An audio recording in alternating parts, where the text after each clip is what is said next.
5 seconds.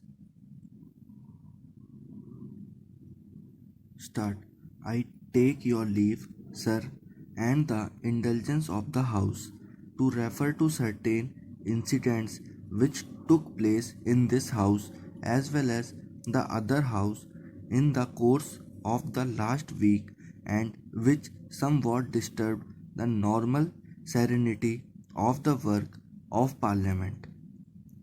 Unfortunately, I was not here then, but since my return, I have endeavored to acquaint myself fully with what happened in both the Houses of Parliament.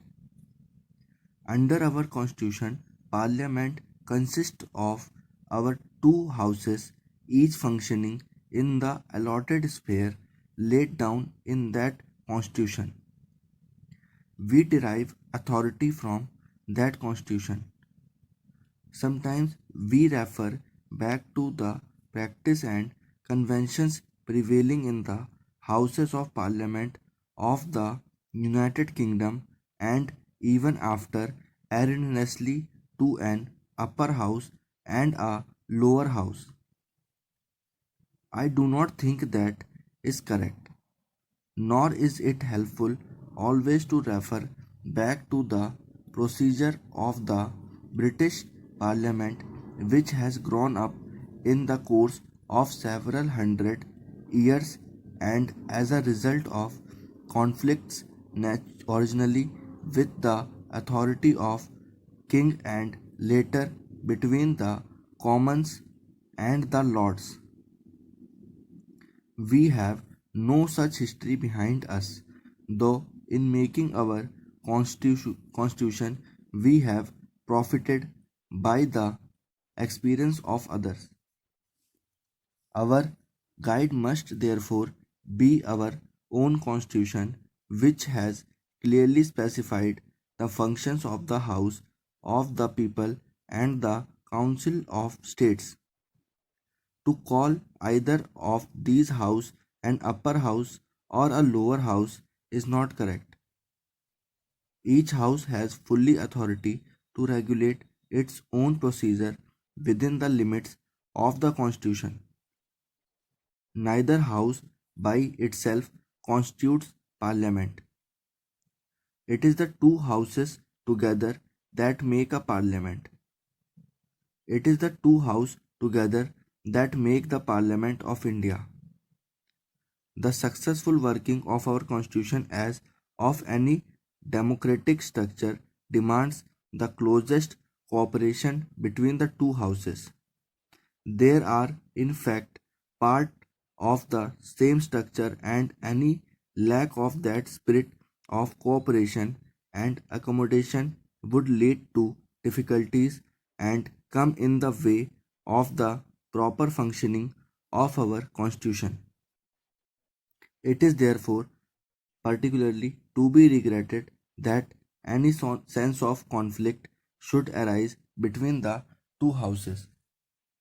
For those who are interested in the success of the great experiment in nation building that we have embarked upon, it is a paramount duty to bring about this close cooperation where each other. There can be no constitutional differences between the two houses as the final authority is the constitution. That constitution treats the two houses equally, except in certain financial matters which are to be the sole purview of the House of the People. In regard to what these are, the Speaker is the final authority. This position is perfectly clear and cannot be and has not been challenged at any stage. Unfortunately, some words were used by my colleague, the Law Minister, while speaking in the Council of States on April 29, which led to a misunderstanding. That misunderstanding could have been easily removed by a direct reference to him. This was not done and the matter was raised in the House. Further misunderstandings then arose as between the two houses and questions of privilege were raised, and it was stated that the dignity of this house had been affected. All of us are jealous of maintaining the dignity and authority of this house and of the speaker who represents this house.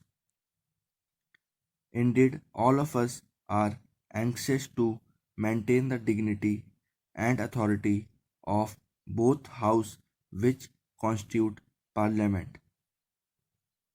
My colleague, the law minister, is as anxious as any of us to maintain that dignity and authority, and it has been a matter of the greatest regret to him that any words of his should have led people to believe otherwise, and further led to certain occurrences in both houses which disturbed for a while the cooperative and friendly atmosphere which must be necessity prevail in both houses of parliament.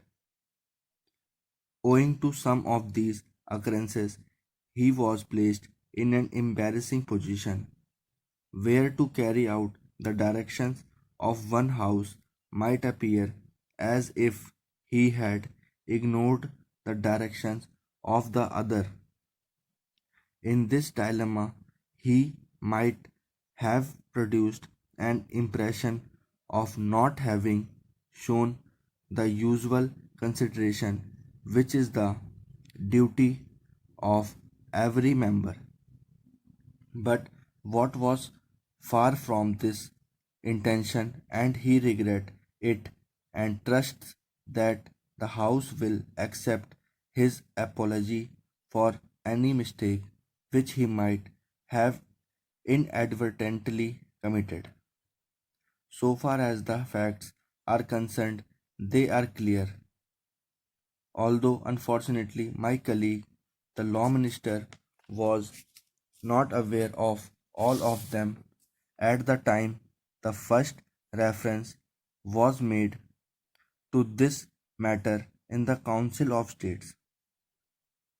It is clear and beyond possibility of dispute that the Speaker's authority is final in declaring that a bill is a money bill.